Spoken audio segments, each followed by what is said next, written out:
Okay, so here is a larger example. This one, I think it's a Springbok. This is a lovely puzzle of Rockefeller Center in New York. This one measures 30 inches across and what is it, 24 inches, right? So it's 30 inches wide, and then 24 high on this puzzle.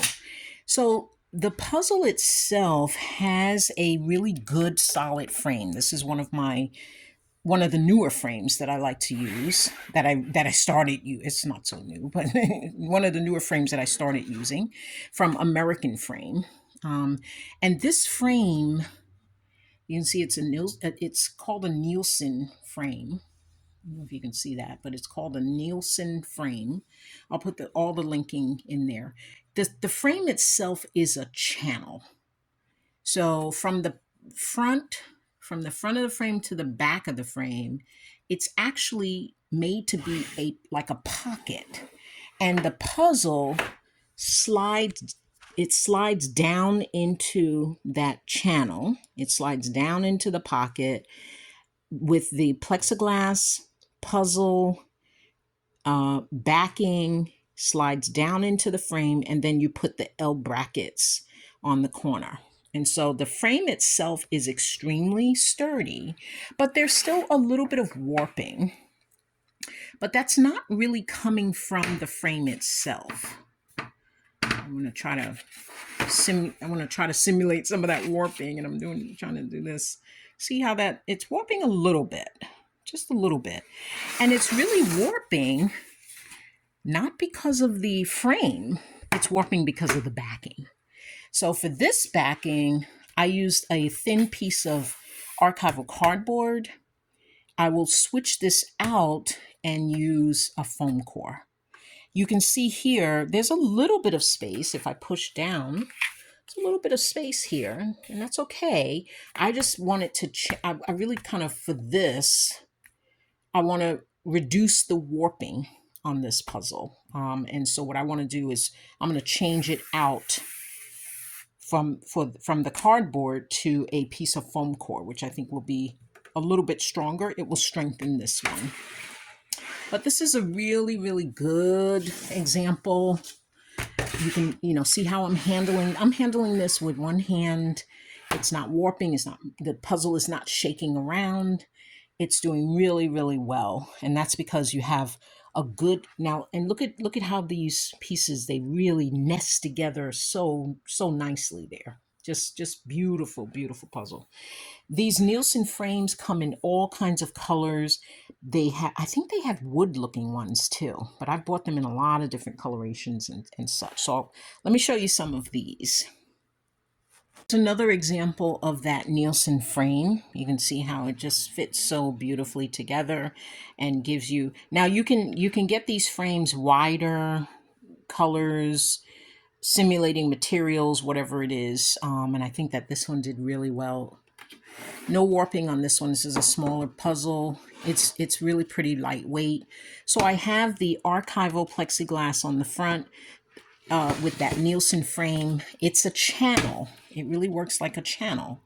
And so you can put your hanging system on the wall, and then you hang into these grooves here. Now I do have I have a archival frame foam core on this one. And you can see I have a little bit of spacing in between here.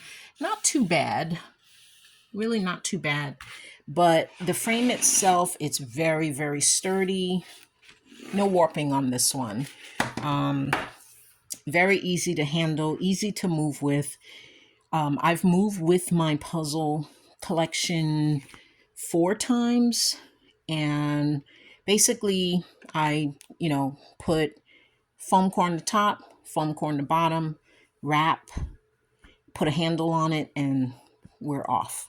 Sometimes I will do trash bags. If you do the trash bags with handles, if you have a lot of these, foam core sandwich, and then just throw it in your trash bag, heavy duty trash bag, and then you can wrap handles around them, and then you can just carry them on their own.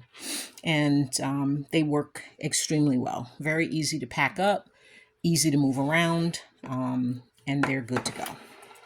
And so let me show you, I think I have one other example to show you. Okay, I wanted to show you this example of a mola print. And I wanted to have a colored frame with the same Nielsen, and I wanted it to match. So this is that same Nielsen, and I wanted it to match the colors that were in the piece. And like I said, so many different colors are available, different finishes are available. This is the matte finish, and I think they do have a glossy finish as well. This one might be, I don't know if this is glossy, but this one might be, as compared to my other ones, this one might be, it's shiny, so it might be the glossy finish on this one. But again, I really love how these come together. They fit really, really tight and snug together. This one has a deeper gusset. So from the front of the frame to the back of the frame, it's thicker. So let me move it up against the other frame that I just showed you, and you can see kind of the difference in the height there. Okay, look at the difference in the height. See if you can see that. So you can see that this one is probably about, I would say it's about a 1/4 inch higher, this red one. And I wanted something a little thicker on that one. I was really trying this frame out. And so it does, there's no warping. It's thicker. It holds the puzzle. This is an 18 by 24 puzzle. And you can see, that channel system there. Very, very sturdy on this one. And I do have a little bit of spacing. In there. So you could come in, and what you could do is just put another piece of foam core. Basically, you just, cut another piece of foam core if you are, if that spacing bothers you or whatever. But basically, I can choose to do that or not choose to do that. It's okay. It's not really affecting the puzzle itself. Is hanging well. I've hung this one quite a few times. It doesn't really affect anything with this puzzle. I think it's really quite beautiful. So just a little bit of info about the frames. I really wanted to talk with you guys about the type of frames, backing, and plexiglass.